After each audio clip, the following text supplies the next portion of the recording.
तेज रफ्तारी और ड्राइवर्स की जरा सी गफलत कीमती जानें निकलने लगी। धीरपाला में गाड़ी तेज रफ्तारी के बायस खाई में जा गिरी। ड्राइवर समेत 6 अफराद लुक़्मे अजल बन गए।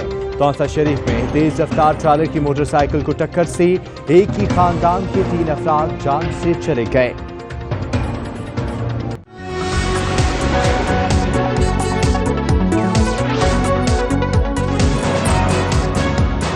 अस्सलामुअलैकुम। सर्च न्यूज के इलाकाई खबरनामे के साथ मैं हूं एहसन रजा। हेडलाइंस आपने जानी।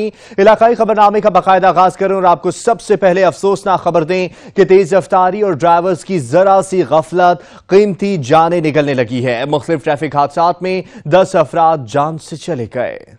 तेज रफ्तारी जान पर भारी पड़ गई। बीरबाला के करीब कोहिस्तान बेरीकोट में गाड़ी खाई में जा गिरी। गाड़ी में सवार ड्राइवर समेत 6 अफराद मौके पर जाँ बहक हो गए। मुकामी अफराद ने अपनी मदद आप के तहत लाशों को निकाला। हादसा सड़क की हस्सा हाली के सबब पेश आया। तेज रफ्तारी कीमती जानें निकल गई। तौसा शरीफ में अलमनाक हादसा 3 जानें ले गया। मरने वालों में एक खातून और एक बच्चा शामिल है। झेलम में डीजी रोड पर ट्रॉलर और मोटरसाइकिल में तसादुम हो गया, जिसके नतीजे में एक नौजवान जाँ बहक हो गया। हादसा ट्रॉलर की तेज रफ्तारी के बायस पेश आया।